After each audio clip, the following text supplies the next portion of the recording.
I'm Maureen Bellatori, and this is Spilled Salt, a podcast on the thrills and spills from the food, beverage, and agriculture industries. Today's guest is Paul Brock. He's the owner, winemaker of Silver Thread Vineyard, and he's also an assistant professor of viticulture and wine technology at Finger Lakes Community College. The reason why I wanted to bring Paul on the podcast today is because he is very vocal about his sustainable and regenerative practices in grape growing and winemaking. And so we talk about that today, as well as his story to history to come to be owner of Silver Thread Vineyard with his wife, Shannon. We also talk, one of my favorite questions to ask anybody who comes on the podcast these days that is in the wine or beer industry is to ask them about the movement that's been happening to become more low alcohol. And so we talk about that. Very interesting perspective from Paul on that front. And he also shares a bit more about what it means to be biointensive in his viticulture practices at Silver Thread. Enjoy the conversation. Hey, Paul, how are you? Good. How are you, Maureen? Good. Wonderful. Thank you so much for joining me today. I'm excited to chat with you. Happy to be here. Thanks for having me. Yeah, wonderful. Okay, so the name of the game is I always like to start with a little background. I'm a big believer in everything that you did before, the work that you're doing now contributed to your experience. So start us off. Talk through where you got your start and kind of leading up to today. Yeah, so Shannon, my wife, who is my partner in crime in Silver Thread and all things life, we transitioned into the wine industry in the early 2000s. We were working down in DC, and I got a part-time gig at University of Maryland. We left those jobs in 2005 and did a harvest in New Zealand. So in DC, I was a patent examiner. Shannon was a teacher. She was a 6th grade teacher. We did a harvest in New Zealand at Whitehaven Winery. And at the time, I had applied to grad schools, had been accepted at Davis and Brock and Cornell. And all the folks at Davis thought I should go to Cornell. So, oh, really? That's interesting. Well, they said if you want to be... The end goal was to be in the Finger Lakes because we wanted to be closer to home. Both Shannon and I are from upstate New York, and from Saratoga Springs, and we wanted to come back to New York to be part of this industry. We thought it was really exciting. So ended up at Cornell after New Zealand and did that for a couple of years. Got my Master's of Science, studying enology, but also doing, I had projects heavily based in viticulture also. And after that, did a harvest with ravines, worked at a couple other local Finger Lakes wineries for a couple of years, and then ended up at Finger Lakes Community College in 2010. And in 2011, Shannon and I finally closed the deal to buy Silver Thread. So we've had Silver Thread now since September 1st, 2011. So literally taking over a winery right before harvest.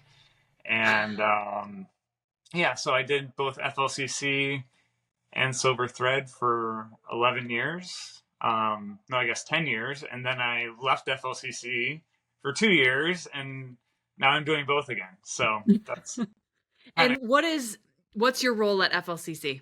I am the associate professor of viticulture and wine technology. So I'm teaching people how to grow grapes and make wine. Very cool. Yep.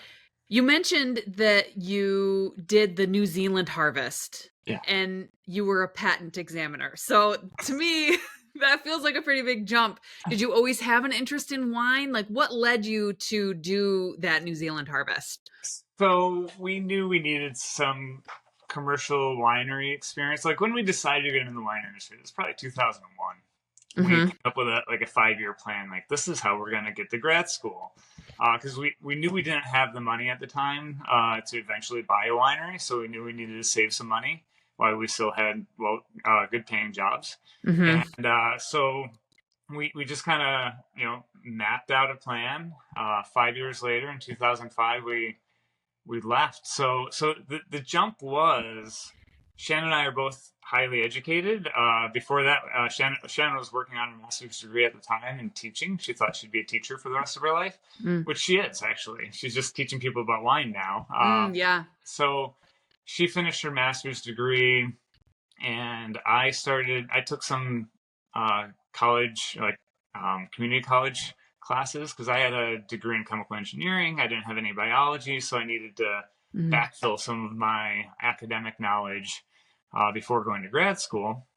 And at the same time, we really got into studying wine, the world of wine, and wine faults. And we ended up with American Wine Society. And I got lucky and I met Joe Fiola from the University of Maryland there, and ended Mm-hmm. up working with him from 2002 to 2005 as an unpaid volunteer to start, and then he had to start paying me because he felt guilty about me going there. As a government employee, I could work, do 40 hours in 4 days, and then take one day of the week and go up and play at University of Maryland in the vineyard and the wine and stuff. So that was actually Wow. the start. So the plan always was go to grad school, but in between get all this experience and get a commercial harvest too. Because we made wine at Mm-hmm. home. Mm-hmm. That wasn't, that was just for fun. Yep.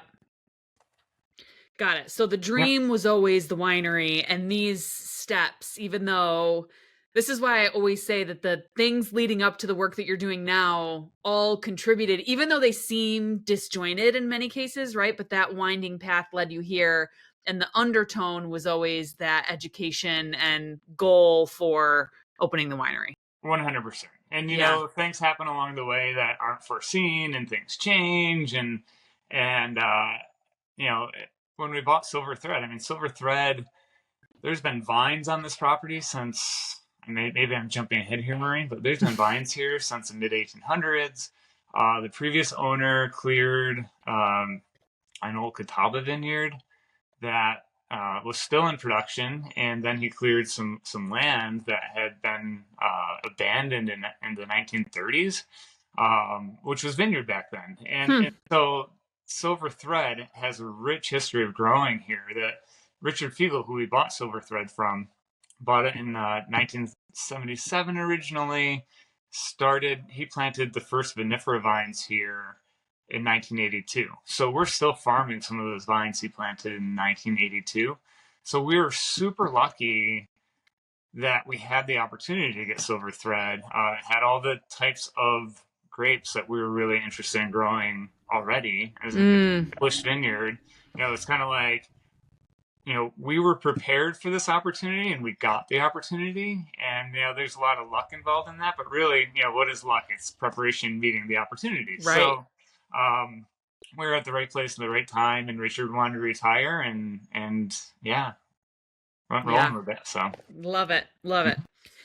So, your regenerative practices are one of the main reasons why I wanted to have you on the show today. And so, I understand that as it stands today, Silver Thread Winery generates 100% of its energy needs from a 28 kilowatt solar array located on site, and you practice holistic regenerative farming called Biointensive Viticulture. sure. Can you talk about that a bit? Yes. So I just want to go back a little bit. We produce 100% of 120% of our electrical needs. So Okay. our winery building itself has no fossil fuels associated with it. So everything is electrical, and that's all coming from solar. On the farm, we still have a diesel tractor. Mm-hmm. We still have some small engines that do some things like weed whacking, and the plan is to phase those out over time. Right now electric tractors, they exist, but they don't really exist for everybody. Yeah. So until they really exist, and John Deere and Kubota are making, and New Holland are making electric tractors, we're probably going to stick with the diesel, unfortunately. But the goal is to transition out of that. But with biointensive, so that's really a ground up approach to farming, and it's an outlook it's always changing. Even today, we're making changes and how to get to um, 100% biological, organic method of growing. But it's really, one of the things we did when we first got into it said no more herbicides. Like, we're going to Mm-hmm. treat the soil non-chemically, and really questioning everything that has gotten our industry to the point that it is now. Historically, you've got to look at the Finger Lakes. We're in a difficult climate to grow grapes. It's challenging to grow grapes. They didn't know how to do it when they started planting vinifera here. My neighbor, Rob Thomas, he said, we had Chardonnay in the ground, and we every year it would rot and it would fall apart. And then one year we finally did the right things, and we got a crop, and we didn't know what to do with it. And that history is something we're all part of. We actually figured it out. Cornell helped us figure it out. So we had a very conventional way. We have a very conventional way of growing grapes, and it's the biointensive approach is really challenging all of that and getting away from what we know how to be successful and looking for another way of being successful. So Before you continue in that, Paul, can you define it for me and for everyone? What does it mean, biointensive viticulture? Yeah, so we're really looking. It's a form of regenerative ag. Okay. So if people are familiar with regenerative ag, I think it best fits into that box. However, we started with that term biointensive before I'd ever heard the term regenerative ag. Okay. I think regenerative ag had started to be thrown around, but I really didn't start hearing that until about 2019, 2020. And at that point, we were already 3 years deep into saying biointensive. And I think that it works really well to have this word biointensive viticulture, because regenerative ag, I think, it's really good. It can encompass any type of agriculture, but I think a lot, the meat of regenerative ag is really being sorted out well with field crops. Yeah. Because that's where the money is. That's where most of the farmland is, Right. in the world. So to do this, so biointensive. So looking at the soil, right? So number Mm-hmm. one, no herbicides, getting life back in the soil. I remember after we were a year or two into this, I needed to put a drainage tile. I had a wet spot in my vineyard, so I needed to drain that out. And I started digging in my headlands. Now, the headlands was right next to a stream. It had never been farmed before, right? And the soil was black and dark and really full of life. And then as I dug across my headlands into the vineyard, by the time I got into the vineyard, the soil's light brown. Oh, interesting. Dead. And I'm like, I don't want my soil to look like this. This used to look like what was next to the stream. Yeah. I want it to look like that again. And so, I mean, we're already into it, but it takes a long time. It does, You yeah. can't just flip a switch and go, we're spraying herbicides in 2015, and by 2019, everything looks like it did 150 years ago. That you just can't do it that way. Mm-hmm. It's an ongoing process. It's always questioning, how are we doing this? So the first thing we did is we're going to let things grow under the vine.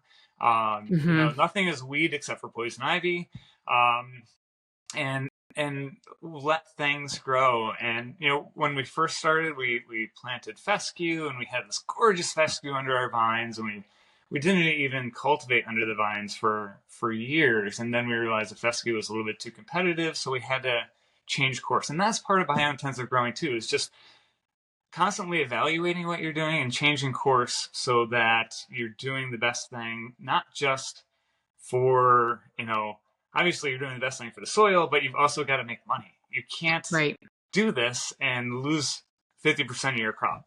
I'm a big advocate of, getting a clean fruit at the end of the day. And in the end, in the beginning, when I went into this industry, it was to go in as a winemaker, knowing that I had to grow grapes too. I thought that the growing grapes part was the easy part. Turns out that the growing grapes part is really the only part.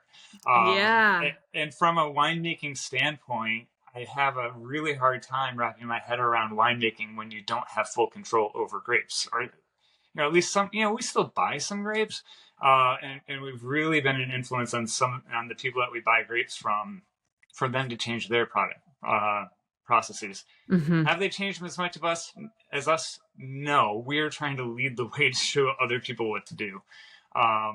So anyways, starts at the soil, no herbicides, getting things growing in the soil, adding compost back to the soil, Korean natural farming. Like we try and generate as much of the compost that we spread on site. So that includes everything that comes off of our crush pad, is well composted over 18 months before it's spread on the vineyard. It's mixed with wood chips, hopefully from our site or from the neighborhood around here. We have animals on the farm. We have chickens and ducks, and it's important. We had them in the vineyard before, and then they were all getting eaten, so we've had to take them out of the vineyard. The animals were getting eaten?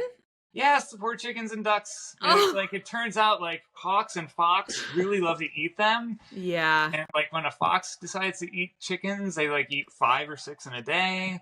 And when a hawk decides to eat chickens, they eat, like, 1 or 2 in a day. So it's just, like, it's constant once it starts. So we've secluded our birds. We still use all the bedding and everything in our compost.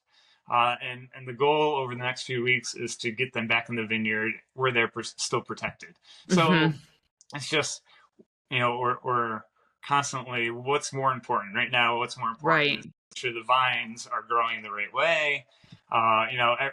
Every year between February and July, it's really intense in the vineyard, just trying to get everything the way it's supposed to be, so that we have the end goal of getting clean fruit at the end of the season. So anyways, biointensive. So then the other part of biointensive, so we have the soil part, we have the animal part, and then we have the disease control part, which is, the dirty word that nobody wants to talk about in viticulture. We live in a humid climate where it rains during the growing season. So we do have to manage grapevine fungal diseases, and doing that in an organic and biological way. And really, I stress the biological part because, we can say conventional, like it's a dirty word almost. And I don't, I look at my colleagues, conventional farmers, and I don't fault them for being that way because they're trying to make a living. That's the way they know. But, if you can be better to the environment and still get a good crop at the end of the day and have healthier plants. And that's the direction that we're going, is having healthier plants. So with the biological aspect of it, it's newer materials. Because the conventional organic farming, relying on chemistry of sulfur and copper, I still have some problems with. So moving in a new direction with the organic biological farming is really using organisms, extracts of plants, extracts of fermentations. And I say microorganisms, I mean microorganisms, yeast and bacteria. To do the disease fighting and the insect control that otherwise is done by the agro-industrial complex.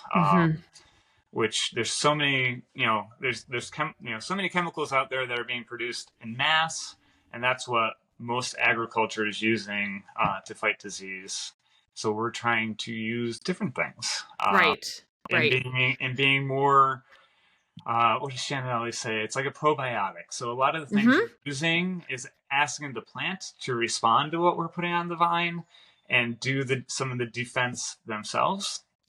Versus the chemistry from the agro-industrial, the conventional chemicals are doing the work for the plant. So if you ask the plant to do some of the work itself, it's a stronger plant. You get better, stronger cells, and you get, thicker skins. And thicker skins, fungus can't go through, and you get more flavor and all these other things. Like, everything changes, and it was like a big thing when we first really dove into this. We did a little bit in 2017.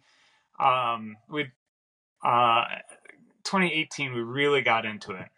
And we had one vineyard that was all biological and organic, and one block, and then 2 blocks that weren't. We're farming them the way we'd always farmed. And with the biological and organic one, now in 2018, we had this flood here. We had 11 inches in 5 hours on August 14th.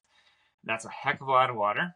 in a short amount of time. And after that flood, it never dried out. It was cloudy. And it was the most humid. It was the cloudiest and most humid ripening period between mid-August and the end of October. So it was very challenging with disease. Our organic and biologic vineyard was bulletproof. And the conventional vineyard, it was okay. Other conventional vineyards in the Finger Lakes just completely fell apart. There's so much disease, and especially in the Riesling. And we harvested this like spotless Riesling that year. And at that point, I was like, there's something to this. I don't know how this works, but we're gonna really double down on this and figure it out. And we have. I don't know if we figured it out, but we've doubled down on it. Yeah, right. And so you mentioned you kept one conventional and then you sort of leaned into the regenerative and sustainable methods on the other one. Did you do that on purpose? Yeah. As like a control? Yeah, and as insurance. We knew we could do the conventional part and get a clean crop, which is the ultimate goal. But, the other thing with getting the super clean Riesling off of the bio and organic plot, and not so much with the conventional stuff, the flavors were totally different. Yeah. And we always talk about terroir. Well, humans are part of that terroir. What we're doing to control, for sure, everything in the vineyard is going to influence the flavors and the aromas and everything. And I just had no idea that it was going to be that much different. And now there's this underlying aspect of even, that says all of those grapes are still Silver Thread when we made them into wine. But now, we've gone away from any conventional. We're using all this biological approach. And now we have a vineyard that's brand new. We started planting in 2022, and that's all. We don't use any conventional materials. We're still using a few conventional materials because while we had a really good success with Riesling when we took out all the conventional materials, we had some problems with our red varieties. We had a new disease that nobody had ever seen, or hadn't really been well defined, and so we're still using a few conventional materials from that, but we're trying to get away from that. And part of getting away from that is we planted some locally adapted varieties, which we're 100% vinifera before. So the locally adapted varieties are 100% organic and biologic. And then we planted some Riesling and Chardonnay right next to those, and they're going to be 100% organic biologic. Once we figure it out there, once I'm comfortable there, I'm already comfortable because I'm doing it, right? We're going to try again with the red varieties, but we lost like 25% of our crop in 2019 on those red varieties, and that's just not sustainable.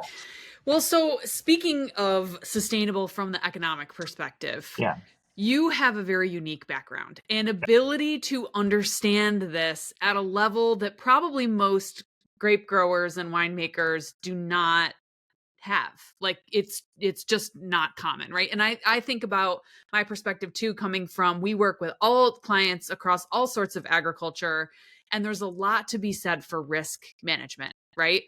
So what are your thoughts about how I don't want to say uneducated because that's not really a fair term. And, I'm not saying that farmers are uneducated. I'm referring to a grape growing producer who is uneducated about sustainable practices and wants to move more in this direction, but also needs to manage risk.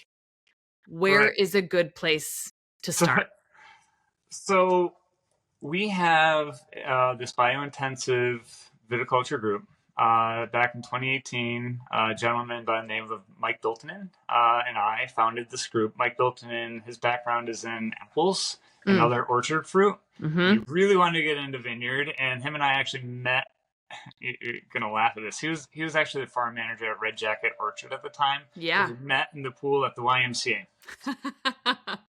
We both worked out at 5:00 in the morning, and we realized that we had this commonality, that we're both fruit farmers. He had a really strong background in biodynamics and conventional and kind of everything in between, and he really wanted to pursue getting to know more about viticulture. Yeah. And so, 6 years after we met, he finally, pinned me down and said, do you want to try some of this? And I was like, yeah, I absolutely. There's Shannon. I absolutely want to try some of this. So he was kind of like coach. And then after a year of trying a little bit, him and I started this Biointensive Viticulture group. So now it's pretty much just me that manages it. Mike is still involved and he presents sometimes. But we meet once a month during between January and August, and we just talk about these issues.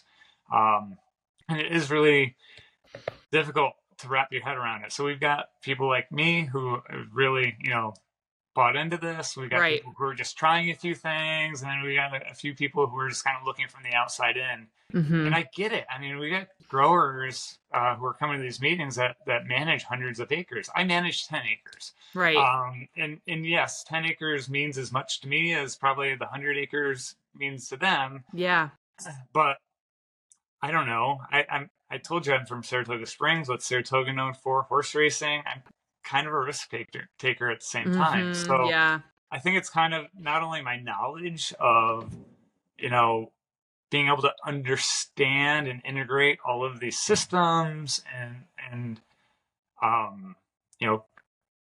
taking a leap of faith based on scientific data at a very small scale mm-hmm. and applying that to a larger scale, but also, there's got to be, it's risk management, I like to say. I was just going to say the same thing. It really turns it from high risk to managed risk because you're doing your research, even the way that you're talking about going into it, right? We kept some of the conventional while we took a chance on this other, and then you do a little at a time, right? And each harvest, you're kind of changing maybe one more thing. We do a lot of work in agritourism, and that's a really common thing in the agritourism industry as well. Let's change one big thing a year, right? Then they can go into it from a seasoned perspective and, it's not too much too fast, but it's keeping things fresh. And so the seasonality of harvest really allows you to do the same thing, okay, this has come out. Now we've got an opportunity for what we want to take out next year or, in the vein of grapes in many years, right? Yeah. Well, it's, every mistake takes about 3 years to grow out of, mm-hmm. In the cellar, you make a mistake in the cellar, it takes about 3 years to sell that wine, 2 years, but you get that one chance, right? So it's got to be a calculated risk. Right. Every time you take a risk, because if it becomes a mistake, then it's going to be around for a little while. But yeah, to a 25-year-old, 3 years sounds like a long time. For a 48-year-old, probably not as much. Yeah, right. Yeah. And you've got lots of irons in the fire, right? It's not you're not putting everything on that 3-year risk, right? Right. It's you're breaking off a piece and let's try this over here. Yes. So that if it does fail, it doesn't cost everything. You mentioned something that was one of the questions I wanted to ask you about too. So for a person who's so passionate about sustainability, how do you source grapes from other grape growing partners in a way that allows you to make sure that you're aligned from a values perspective?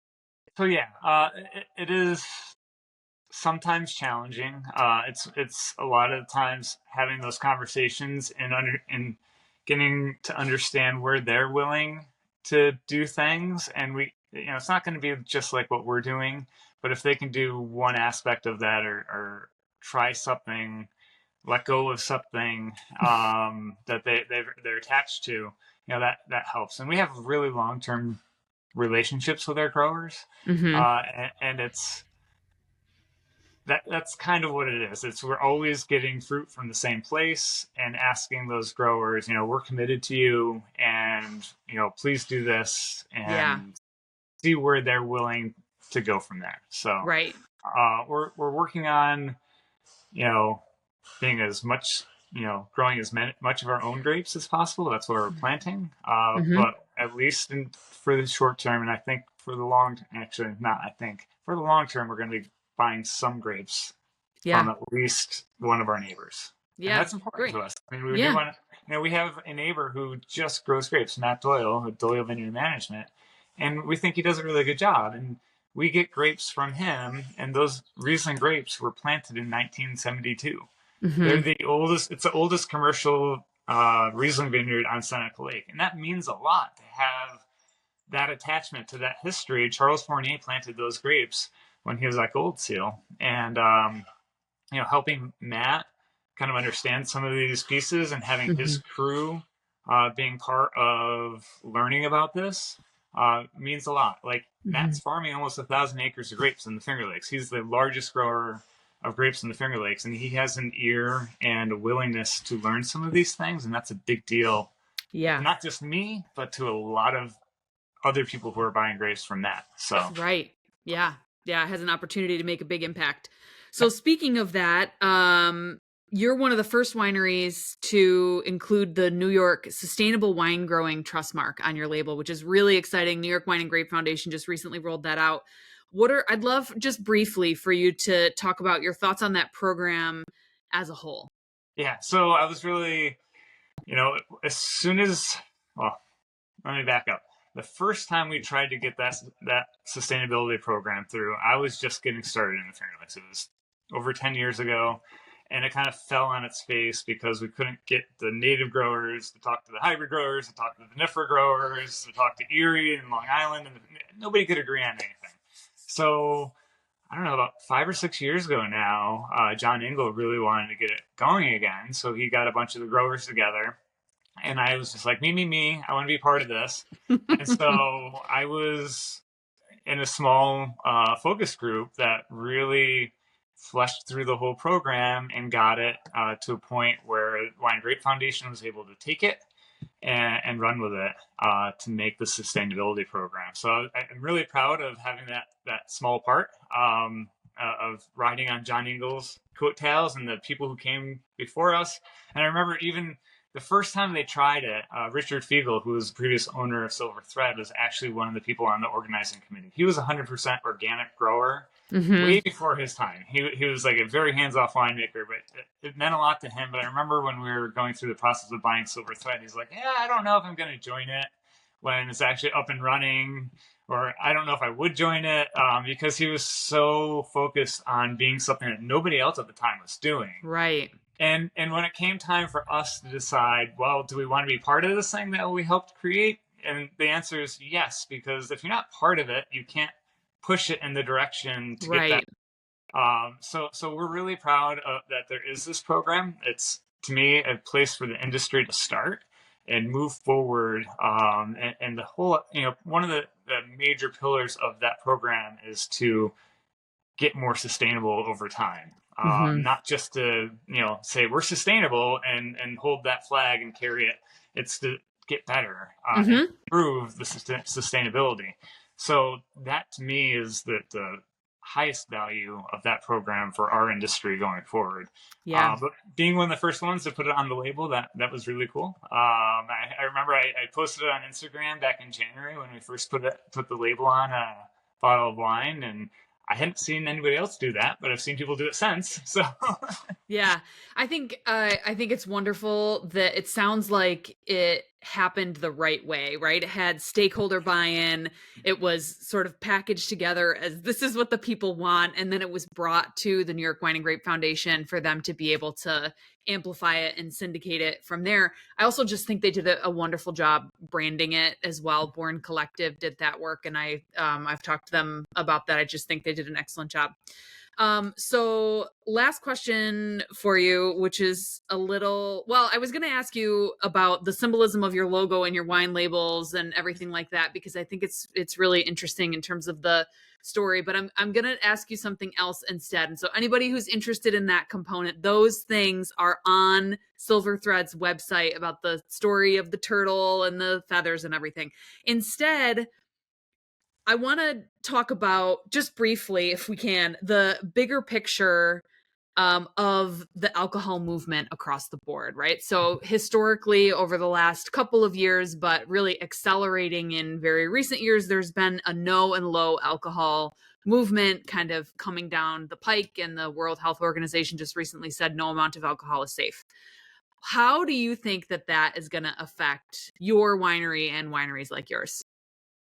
well, I mean, in terms of the low alcohol. I like to think of the low alcohol movement. Just looking on the bright side of things, we're in a area that is a cool climate. We don't have a lot of sugar accumulation when compared to warm climates like California and Australia.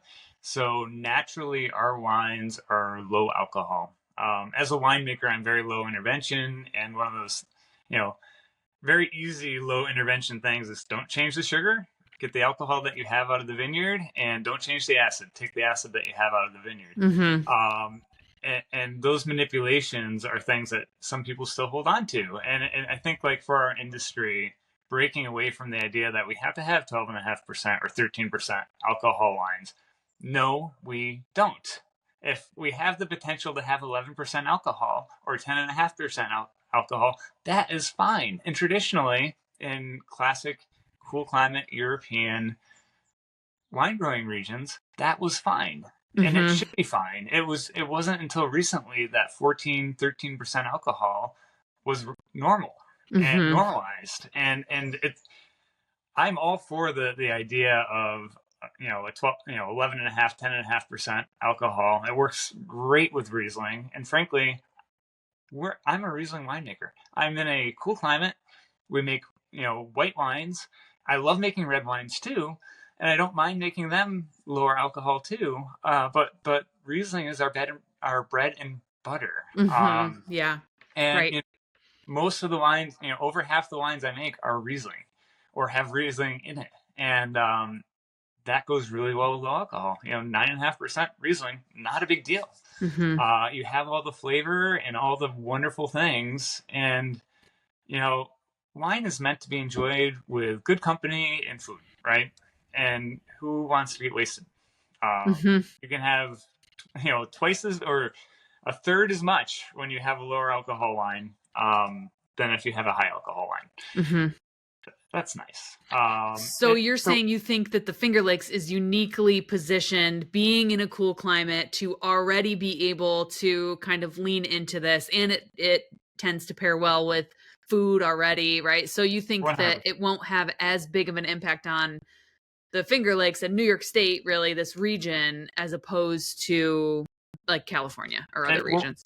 It won't have as big of an impact on us if we embrace it and let the world know that this is what we have naturally.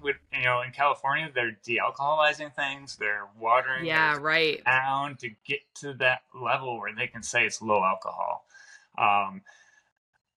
We're not manipulating. We don't have to manipulate. We already have low alcohol. Isn't that great? That's what we are. And I think from a winemaking perspective, we're a little handicapped going into that because so much of winemaking has been looking at that and trying to get to a certain alcohol. And we have to convince our winemakers to get away from that it's okay to be low alcohol and show them, look, this is what's going on. Right. Everybody's got to be aware of it, and we've got to embrace that. So as long as we embrace it, Maureen, and let the world know, we're going to be fine. Yeah. Well, and you mentioned we've just got to get the winemakers to embrace it. And, it's called consumer demand for a reason. If the consumers are demanding they'll get the lower alcohol content, then the winemakers will get on board or they won't. And, the demand will show them what the people want. So, yeah. And people are looking for low alcohol wine. Silver Thread, come here. So we have that. Excellent plug. Love it. Yep. Well, this was wonderful. Thank you so much. It's great to be able to have you speak more about the biodynamic and biointensive viticulture as it relates to regenerative and, that across the board, as well as a little bit more about your story, and always love to be able to have the perspective on the industry at large too. So thanks for taking the time to join me today. Thank you, Maureen. And just one thing, we are on the east side of Seneca Lake, so if you're visiting wineries over here, please feel free to stop in. And thank you so much for having me, Maureen. Thank you for listening to Spilled Salt. I'm your host, Maureen Ballatori. Spilled Salt is an Agency 29 production. Agency 29 is a brand-building firm for food, beverage, and agriculture brands. Learn more at agency29.com. For more information about the podcast, visit spilledsaltpodcast.com. Use that website to send me questions or recommendations for future guests. I always love hearing from you. Spilled Salt is available anywhere you enjoy your podcasts. Please like and subscribe so you never miss an episode.